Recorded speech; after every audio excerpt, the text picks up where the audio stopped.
Guys அஸ்ஸலாமு அலைக்கும், welcome back to our channel. இன்றைக்கி நம்ம இந்த வீடியோவில் என்ன பார்க்க போகிறோம் அப்படின்னா எஸ்பியோட 3 டைப்ஸ் ஆஃப் ஒர்க்ஸ் தான். முயற்சி ப்ளஸ் பயிற்சி இஸ் ஈக்குவல் டு வெற்றி. முடிவு உங்கள் கையில். நோட்டீஸ் போர்டில் ரொம்ப முக்கியமான விஷயம் சொல்லியிருக்காங்க. அது என்ன தெரியுமா? முடிவு உங்கள் கையில். ஆமாங்க, நம்ம என்ன ஒர்க்கில் முயற்சி பண்ண போகிறோம், முடிவை நம்ம கையில் கொடுக்கறதுக்கு தான் சார் ஆடியோ கொடுத்துருக்காங்க. எஸ்பியோவில் 3 டைப்ஸ் ஆஃப் ஒர்க் இருக்குது. Digital content writer, digital influencer, micro task work. Digital content writer work பண்ணணும் அப்படின்னா கண்டிப்பாக நம்மக்கிட்ட வெப்சைட் இருக்கணும், இல்லை பிளாக் இருக்கணும், அண்ட் கம்ப்யூட்டர் இருக்கணும், இல்லை அப்படின்னா லேப்டாப்பாச்சும் இருக்கணுங்க.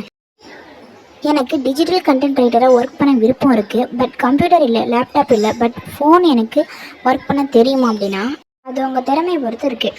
இதில் 5000 மெம்பர்ஸ் மட்டும்தான் இந்த ஒர்க் பண்ண முடியும். இதுக்கு தமிழ் தெரிஞ்சவங்க தான் இந்த ஒர்க் செய்ய முடியும் அப்படின்னு இல்லை, எந்த லாங்குவேஜ் தெரிஞ்சவங்கனாலும் ஓகே, பட் நீங்கள் எஸ்பி மெம்பர்ஸாக இருக்கணும். கண்டென்ட் ரைட்டர் 4 or 10 போஸ்ட் நம்ம போகிற மாதிரி இருக்கும்.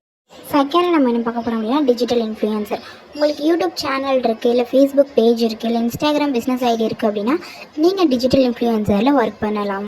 நீங்கள் மந்த்லி 4 or 10 வீடியோஸ் போடுற மாதிரி இருக்கும்னு சொல்லியிருக்காங்க. அண்ட் ஃபைனல் நம்ம பார்க்க போகிறது மைக்ரோ டாஸ்க் ஒர்க்கர். இதில் நம்ம என்ன ஒர்க் பார்க்க போகிறோம் அப்படின்னா எஸ்பிஐ கொடுக்குற இமேஜஸை சோஷியல் மீடியாவில் போஸ்ட் போட மாதிரி இருக்கும். இது கம்பெனி ப்ரொமோஷன் தான். இது மட்டும் இல்லாமல் எஸ்பிஐ சொல்கிற டைமில் எந்த கம்பெனி ப்ரொமோஷன் பண்ணுறோமோ அந்த கம்பெனியோட ஆப் இருக்கும், அதை இன்ஸ்டால் பண்ணுற மாதிரி இருக்கும். அண்ட் கம்பெனி ரெக்கமெண்ட் பண்ணுற ப்ராடக்ட்ஸை வாங்கி அதை ஃபீட்பேக் கொடுக்கலாம். அப்படி ரிவ்யூ கொடுக்கும்போது நமக்கு ஒரு சின்ன அமௌண்ட் இன்கமாக வரும். Digital content writer, digital influencer, micro task worker. இந்த 3 டைப் ஆஃப் ஒர்க்கில் நீங்கள் வீடியோ போஸ்ட்டுக்கு அப்ளை பண்ணியிருந்தாலும் எனி 1 ஒர்க் தான் செலக்ட் பண்ண முடியும். உங்கள் கையில் இன்னும் 3 days இருக்குது. இந்த 3 daysயில் நீங்கள் எந்த ஒர்க் பண்ண போகிறீங்க அப்படின்னு சூஸ் பண்ணுங்கள். இந்த ஒர்க்கான ஃபார்ம் சண்டே ஆர் மண்டே வந்துடும். நீங்கள் சேல்ஸ் டீமில் இருந்தாலும் சரி, ப்ரொமோஷன் டீமில் இருந்தாலும் சரி, ஒரு ஐடிக்கு ஒரு பிளான் தான் செலக்ட் பண்ண முடியும். இனி நம்ம ஒர்க் பண்ண ஸ்டார்ட் பண்ணும்போது நம்மளோட ஸ்டாஃப் ஐடி மாறி இருக்கும். எல்லாமே நியூவாக 0லேருந்து ஸ்டார்ட் பண்ண போகிறோம். ஸோ இந்த வீடியோ உங்களுக்கு பிடிச்சிருந்துச்சுன்னா சப்ஸ்கிரைப் பண்ணுங்கள், லைக் பண்ணுங்கள், ஷேர் பண்ணுங்கள். தேங்க்ஸ் ஃபார் வாட்சிங்.